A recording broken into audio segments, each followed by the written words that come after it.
이 세상엔 가까이 할수록 내 인생을 좀먹는 사람들이 있다. 겉으론 친절하지만 속은 음흉하고 말을 곱게 하지만 독을 품은 자들. 당신은 지금 그들과 시간을 보내고 있지는 않은가? 장자는 말한다. 사람을 잘못 만나면 인생이 망가진다. 지금부터 당신이 절대 돈과 시간을 써선 안 될 18가지 유형의 인간을 낱낱이 파헤친다. 이 글은 단순한 경고가 아니다. 당신의 인생을 구할 실전 매뉴얼이다. 이제 가면을 벗긴다. 당신 주변에 진짜 위험한 사람은 누구인가? 세상에는 타인의 결점과 실수를 찾아내는 데 집착하며 그것을 곧잘 입에 올리는 사람들이 있다. 그들은 남의 부족함을 말할 때마다 자신이 더 똑똑하고 도덕적이란 착각에 빠지고 타인을 깎아내릴수록 자신이 올라간다고 믿는다. 그러나 실상은 자기 안의 불안과 무능을 감추기 위한 방어기제일 뿐이며 그런 언행은 자신을 더 나락으로 끌어내릴 뿐이다. 장자는 유치한 사람에게는 유치하게 대응하라고 말한다. 왜냐하면 이성이나 논리가 통하지 않는 상대에게 고결하게 맞서는 건 에너지 낭비이기 때문이다. 남의 단점을 즐기며 반복적으로 말하는 습관은 어느 순간 자신도 모르게 삶의 태도가 되어버리고 결국 자기 인생을 스스로 파괴하는 지름길이 된다. 이들은 비판을 습관처럼 여기며 타인을 조롱함으로써 자기 존재를 유지하려 하지만 그런 언행은 결국 신뢰를 잃고 고립을 자초하게 된다. 더 무서운 것은 이들과 가까이 지내다 보면 나도 점점 그 언어에 물들고 나도 누군가에게 상처 주는 사람이 될 수 있다는 것이다. 비난과 험담이 일상이 된 사람들과 어울린다는 것은 마음의 독을 마시는 것과 같다.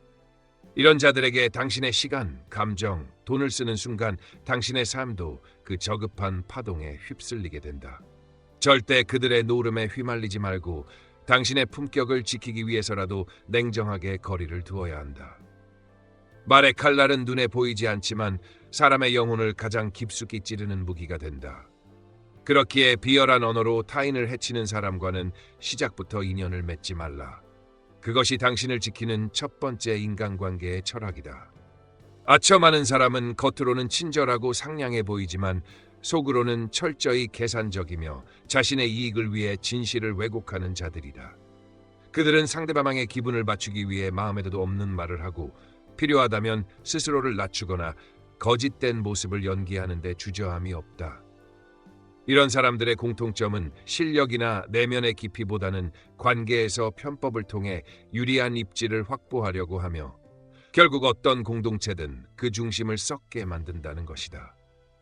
장자는 이러한 아첨을 간사하고 이기적인 태도로 규정하며 인간관계를 좀먹는 독이라 경고한다.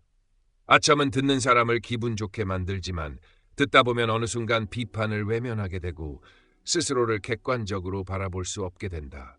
결국 아첨에 길들여진 사람은 주변의 진심 어린 충고를 밀어내고 진짜 실력을 쌓을 기회를 잃는다.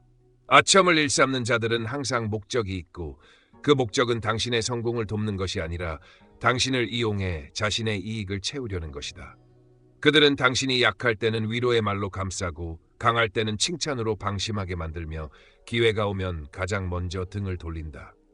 능력이 부족한 자일수록 아첨을 자주 하고 진정한 실력자일수록 불편한 진실을 마주할 줄 안다. 당신의 곁에 있는 사람이 늘 좋은 말만 해준다면 그 진심을 의심해봐야 할 때다. 진짜 친구는 칭찬과 함께 때론 쓴소리도 할 줄 알며 당신의 성장을 함께 고민하는 사람이다. 아첨하는 자는 당신 인생의 방향타를 흔드는 기만자이며 당신이 쌓은 노력 위에 올라타려는 무임승차자다. 이들과 거리를 두지 않으면 결국 당신의 삶은 거짓된 말들로 둘러싸인 허상 속에 갇히게 될 것이다. 진실 없는 말은 마음을 녹슬게 하고 아첨은 인격을 마비시킨다. 그러니 듣기 좋은 말에 속지 말고 말 뒤에 숨은 의도를 꿰뚫어 보라. 그것이 자신을 지키는 두 번째 원칙이다. 이간질하는 자는 언제나 조용히 그러나 치명적으로 관계의 균열을 만들어낸다. 그들은 직접 공격하지 않는다. 대신 말을 비틀고 사실을 왜곡하고 없는 감정을 지어내어 사람 사이에 불신의 씨앗을 뿌린다. 이들은 마치 아무 일 없다는 듯이 웃으며 옆에 앉아있지만 돌아서면 그 자리에서 당신의 이미지를 찢어놓는다. 겉보기엔 친근하고 사교적인 사람처럼 보일 수 있으나 그 속엔 타인의 평판을 갉아먹으며 우위를 점하려는 얄팍한 욕망이 숨어있다. 장자는 이런 자들과는 처음부터 관계를 맺지 말라고 경고한다. 왜냐하면 이간질은 단순한 험담이나 수다와는 다르다. 그것은 명백히 사람 사이를 끊어놓기 위한 의도적인 파괴 행위며 결국엔 공동체 전체를 병들게 만든다. 더 무서운 것은 어떤 이들은 자신이 이간질하고 있다는 자각조차 없다는 것이다. 그저 습관처럼 남 얘기를 전하고 그 전하는 과정에서 자연스럽게 감정을 덧붙이며 왜곡한다. 그러다 보니 듣는 이도 모르게 영향을 받고 아무 말도 안 한 사람이 어느 순간 문제 있는 사람으로 낙인 찍히게 된다. 이간질은 말로써 사람의 관계를 조종하려는 비열한 전략이며 그것에 휘말리면 누구든 스스로를 잃게 된다. 당신이 누군가의 뒷말을 자주 듣는 상황이라면 그 말의 출처를 반드시 의심해야 한다. 왜냐하면 그 사람은 또 다른 자리에서 당신에 대해 같은 방식으로 말할 수 있는 사람이기 때문이다. 이간질하는 사람을 곁에 둔다는 것은 늘 불안과 긴장 속에 살아가는 것이며 신뢰라는 인생의 가장 중요한 기반이 무너지는 시작이다. 관계는 말로 시작하지만 진심으로 유지된다. 하지만 이간질은 진심을 이용해 불신을 조장하고 결국 사람과 사람을 적으로 만든다. 그런 자와 한자리에 앉는 순간 당신의 삶도 조용히 무너지기 시작한다. 그러니 단 하나의 의심이라도 생긴다면 미련 없이 거리를 두라. 그것이 인간관계에서 스스로를 지키는 세 번째 철칙이다. 오지랖을 부리는 사람은 늘 남의 일에 먼저 끼어들고 아무도 요청하지 않았음에도 불구하고 조언하고 개입하며 통제하려 한다. 겉으로는 관심과 배려처럼 보일 수 있으나 실제로는 자신의 존재감을 드러내고자 하는 과도한 욕망이 그 근저에 깔려 있다. 이들은 도와주려는 척하면서 실상은 상황을 더 복잡하게 만들고 때로는 문제를 왜곡시켜 본질에서 멀어지게 만든다. 장자는 남의 삶에 함부로 발을 들이는 자들을 이기심의 가면을 쓴 간섭자라고 지적한다. 그들은 마치 자신이 정답을 알고 있는 양타인의 선택을 평가하고 의도를 왜곡하며 때론 나는 네가 잘 되길 바라서 그런 거야라는 말로 모든 간섭을 정당화하려 한다. 그러나 그 말 뒤에는 상대에 대한 존중도 없고 자율성에 대한 배려도 없다. 오지랖은 관심이 아닌 간섭이고 배려가 아닌 통제이며 결국에는 타인의 삶을 자기 잣대로 재단하려는 폭력이다. 이런 사람과 가까이 지내면 어느 순간 내 선택이 내 것이 아니게 되고 타인의 시선과 간섭에 지배받는 삶을 살게 된다. 삶은 각자의 시간과 맥락이 있는 여정이며 타인의 기준으로 함부로 판단되어선 안 된다. 오지랖 넓은 자는 상대방을 위하는 척하지만 그 중심엔 결국 자신의 감정, 자신의 기준, 자신의 만족이 자리 잡고 있다. 남의 삶에 들이미는 충고는 그 자체로 오만이며 도를 넘은 관심은 결국 관계를 망가뜨리는 독이다. 그러니 아무리 가까운 사이일지라도 경계선을 분명히 해야 한다. 요청받지 않은 조언, 원치 않는 개입, 설명 없는 비난에 익숙해지면 스스로의 감정도 왜곡되기 시작한다. 장자는 군자가 되는 첫걸음은 타인을 통제하려 하지 않는 것이라고 말한다. 스스로의 삶을 바로잡는 데 집중하라. 오지랖은 결코 미덕이 아니다. 그것은 자신도 모르게 타인의 인생을 망가뜨리는 위험한 습관이다. 그러므로 네 번째 원칙은 분명하다. 간섭하는 자와는 선을 긋고 삶의 경계를 지켜라. 그것이 자유롭고 주체적인 인생을 위한 최소한의 존엄이다. 음흉한 사람은 언제나 부드러운 얼굴 뒤에 날카로운 이익 계산을 감추고 있다. 그들은 옳고 그름을 가리지 않고 상대의 비위를 맞추며 천천히 신뢰를 쌓는 척하지만 실상은 모든 대화를 분석하고 모든 관계를 거래로 본다. 말은 공손하지만 속마음은 철저히 냉정하며 웃으며 다가와 마음을 열게 만든 뒤 얻을 것을 얻으면 언제든 등을 돌릴 준비가 되어 있는 자들이다. 이들은 사람의 감정을 이용해 정보를 빼내고 그 정보를 무기 삼아 기회가 오면 잔인하게 휘두른다. 표면적으로는 예의 바르고 호감 가는 말투를 사용하지만 그 말 속에는 당신을 조종하려는 섬세한 유도가 숨어 있다. 장자는 이런 부류를 가장 비열하고 악랄한 자들이라고 말한다. 이들의 무서운 점은 명확한 공격도 노골적인 적대도 없다는 것이다. 그저 가까운 척, 다정한 척, 이해심 많은 척하며 어느새 당신 삶의 깊숙한 곳에 들어와 방향을 틀어버린다. 당신이 약할 때는 동정하고 강할 때는 따르는 척하며 결국 모든 흐름을 자신에게 유리하게 조정한다. 한번 이들에게 틈을 주면 그들은 당신의 내면을 해부하고 감정을 파고들고 결정의 흐름까지 쥐고 흔든다. 음흉한 자와의 관계는 처음에는 편하고 달콤하지만 시간이 지날수록 점점 자신을 잃어가고 결국 독이 스며든 듯 고통스럽게 무너진다. 무엇보다도 이들은 스스로를 결코 드러내지 않기 때문에 경계하지 않으면 너무 늦은 후에야 진짜 얼굴을 보게 된다. 마음을 지키고 싶다면 겉보기엔 순해도 속셈이 느껴지는 사람과는 거리를 두어야 한다. 미묘한 조작, 교묘한 말 바꾸기, 반복되는 탐색 질문은 모두 경고 신호다. 이들이 원하는 것은 관계가 아니라 조종이고 교류가 아니라 지배다. 그러므로 5번째 원칙은 명확하다. 속내를 숨긴 채 다가오는 사람을 경계하라. 겉으로 드러나는 부드러움에 안심하지 말고 그 이면에 숨겨진 욕망을 직시하라. 침묵 속에서 칼을 숨긴 자는 언젠가 반드시 당신을 찌를 것이다. 간특한 사람은 타인의 잘못과 타락을 부추기며 그것을 즐기는 자들이다. 그들은 상대가 실수를 했을 때 말리지 않고 오히려 괜찮다, 별일 아니다라고 안심시키며 그 잘못을 반복하게 만든다. 이들의 목적은 단순한 방관이 아니라 상대를 더욱 깊은 구렁텅이로 몰아넣고 그 위에서 자신만은 죄책감 없이 웃고 서 있는 것이다. 장자는 이런 부류를 위선적인 악마라 부른다. 그들은 도덕을 말하지만 실제로는 도덕을 무력화시키며 타인의 양심을 마비시키는 독이다.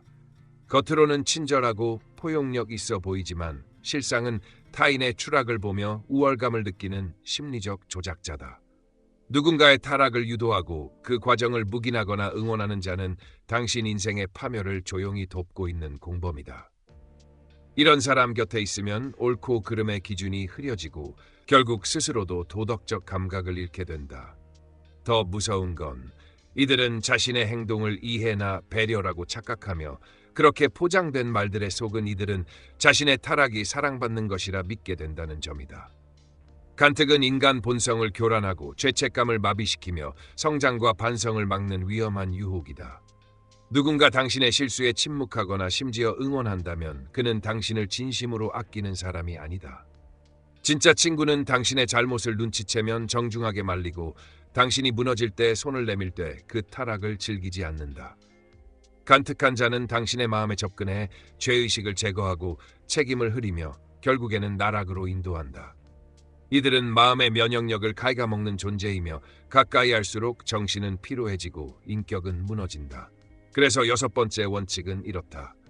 타락을 안심시키는 사람은 절대 곁에 두지 말라. 그들은 당신이 망가지는 과정을 관망하며 절대 함께 바닥에서 올라오지 않는다. 당신의 실수를 축하해주는 자는 당신의 실패를 기다리는 자다. 무너지는 순간의 위로보다 무너지지 않게 지켜주는 단호함이 진짜 사랑이다. 푼수 같은 사람은 사리 분별 없이 말하고 행동하며 시비를 가리지 못한 채 자기 감정에 휘둘려 남을 공격하거나 분위기를 흐트러뜨리는 자들이다. 이들은 대화의 목적이 소통이나 이해가 아닌 단순한 자기 주장과 감정 배설에 있기에 상대방이 어떤 의도로 말했는지 파악하려 하지 않고 그저 듣고 싶은 대로 듣고 말하고 싶은 대로 말한다. 장자는 아무리 지식이 있고 능력이 있어도 경청하지 않는 자는 해를 끼치는 존재라고 했다.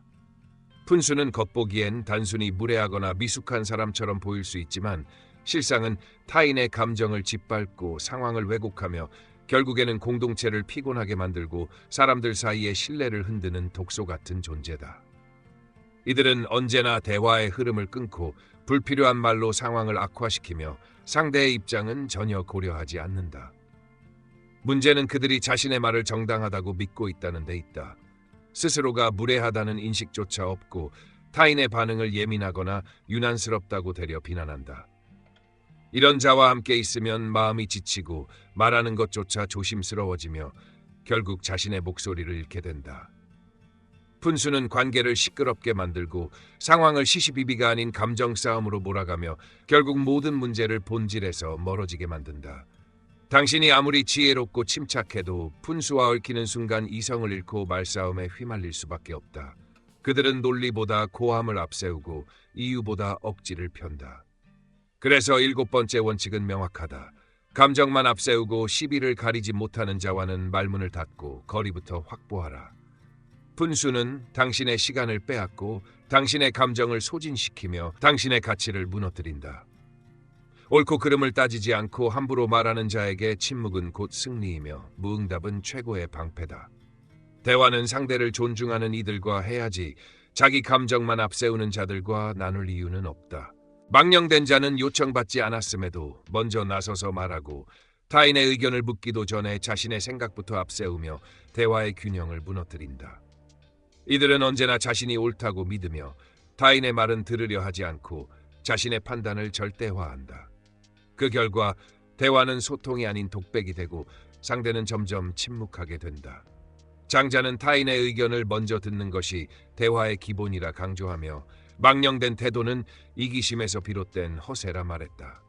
이런 자들은 자기중심적인 사고로 가득하며 대화 속에서 배움보다는 지배를 원하고 이해보다는 설득을 강요한다. 그들은 말이 많지만 비어있고 주장만 강할 뿐 근거는 약하다. 타인을 이해하려는 노력 없이 자기 주장만 반복하는 이들의 특징은 대화 속에서 언제나 피로감을 유발하고 결국 관계를 파괴한다는 것이다. 망령된 자와의 대화는 항상 일방적이며 당신의 말은 틈조차 없이 끊기거나 무시당한다.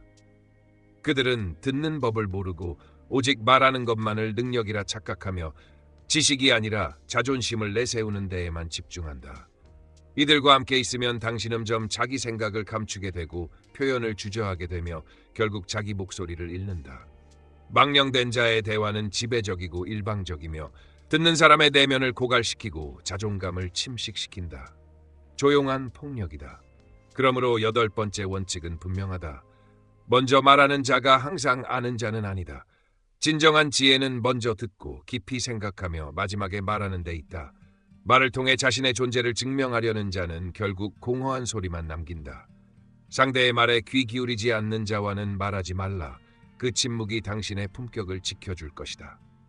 우리가 피해야 할 8가지 성격을 가진 사람들을 분명히 알고 멀리하는 것도 중요하지만 장자가 말하고자 한 궁극적인 메시지는 단지 타인을 분별하는 데 그치지 않는다. 그것은 동시에 나 자신을 향한 날카로운 성찰이기도 하다. 우리는 쉽게 남의 결함을 지적하고 관계 속에서 타인을 경계하지만 정작 그 모습이 스스로에게도 존재할 수 있다는 사실은 외면한다. 참소하는 자를 멀리하면서 나도 누군가를 험담하고 있진 않은지, 아첨을 경계하면서도 누군가의 비위를 맞추기 위해 진심을 속인 적은 없는지, 이간질을 혐오하면서도 관계 속 균열을 조용히 즐긴 적은 없는지를 돌아봐야 한다. 장자는 진정한 군자는 늘 자기 안을 먼저 단속하고 학문과 도를 가로막는 모든 유혹과 습관을 멀리하며 끊임없이 스스로를 닦는 자라고 말한다. 타인의 독성을 파악해 피하는 것만큼이나 내 안의 독을 인식하고 제거하는 일이 중요하다. 인간은 누구나 실수하고 유혹에 흔들리며 때론 자신도 모르게 유해한 존재가 되기도 한다. 하지만 그때 필요한 것은 타인의 비난이 아니라 자기 성찰이다. 삶의 중심이 외부에 있을 때 우리는 늘 반응하고 흔들린다. 그러나 중심을 내면에 두면 비로소 상황을 꿰뚫고 본질을 지킬 수 있다. 장자가 말한 삶의 도는 자기 자신을 깊이 들여다보고 타인을 경계하는 만큼 자신도 경계하는 것이다. 누구도 완벽할 수 없지만 자신을 돌아볼 줄 아는 자만이 인간관계의 균형을 지키며 살아갈 수 있다. 그러니 9번째 원칙은 이렇다. 모든 경계의 끝은 자기 성찰이다. 세상을 의심하기 전에 내 마음을 살피고 타인을 비판하기 전에 나를 먼저 돌아보라. 내 안에 그늘을 직시할 용기가 있을 때 비로소 타인의 그림자에서 자유로워질 수 있다. 잘 산다는 것은 결국 잘 놀다 가는 것이며 그 놀다는 단순한 쾌락이 아닌 완전한 자유를 의미한다. 장자가 말한 자유는 가진 것에서의 자유, 욕망으로부터의 자유, 타인의 시선과 인정 욕구에서 해방된 상태다. 우리는 왜 그토록 애써 살아가고 무엇을 위해 열심히 일하는가? 많은 이들이 더 나은 삶, 더 많은 풍요, 더 깊은 행복을 말하지만 정작 그 본질은 자유롭게 존재하는 삶에 있다. 자유란 단순히 속박에서 벗어나는 것이 아니라 스스로를 통제하지 못하는 내면의 사슬에서 풀려나는 것이다. 인간의 삶은 순리와 자연을 따라야 하며 억지로 흐름을 거슬러서는 안 된다. 세옹지마처럼 인생은 예측할 수 없는 사건의 연속이기에 일희일비에 휘둘리는 삶은 결국 자기를 잃는 삶이다. 장자는 결과에 연연하지 않고 명예나 부귀, 지식조차 초월해 존재의 본질로 돌아가는 것을 강조했다. 고든 나무가 먼저 베이고 좋은 우물이 먼저 말라버린다는 말처럼 너무 똑똑하려 들거나 지나치게 나서면 오히려 해를 당한다. 말은 진심을 다 전할 수 없고 이론은 체험을 대신할 수 없다. 그러므로 중요한 것은 외형이 아니라 본질이며 체면이 아니라 진실이다. 욕망은 끝이 없고 타인의 기준은 끊임없이 변하지만 자연의 순리는 언제나 정직하다. 물고기는 물속에서 잘 살고 말은 들판에서 잘 달리듯이 인간은 도 위에서 살아야 가장 잘 살 수 있다. 장자는 인간이 세상의 전부를 알 수 없음을 인정하고 그 부족함을 겸허히 받아들이며 살아야 한다고 말한다. 진정한 지혜는 더 많은 것을 아는 것이 아니라 쓸데없는 것을 잊는 데 있고, 진정한 강함은 모든 것을 가지는 것이 아니라 아무 것에도 얽매이지 않는 데 있다. 그러므로 10번째 원칙은 분명하다. 삶은 비교가 아니라 체험이고 통제가 아니라 수능이며 집착이 아니라 놓아보냄이다. 자연과 조화를 이루며 마음의 중심을 밖이 아닌 안에 두는 자만이 진짜로 자유롭고 진짜로 잘 놀다 갈 수 있다. 그리고 그것이야말로 장자가 말한 인생의 궁극적 태도다. 인간관계는 선택이다. 누구를 곁에 두느냐에 따라 당신의 인생은 날개를 달 수도 늪에 빠질 수도 있다. 장자의 지혜는 오늘날 우리에게 이렇게 속삭인다. 자신을 지키고 싶다면 먼저 사람을 잘라내라. 이 영상이 당신의 관계를 돌아보는 계기가 되길 바란다. 지혜는 멀리 있지 않다. 행동하는 순간 그게 곧 지혜다. 더 깊은 통찰과 현실에 적용 가능한 철학이 필요하다면 지금 바로 지혜의 지도를 구독하고 함께 걸어가세요. 진짜 인생의 방향은 여기서 시작됩니다.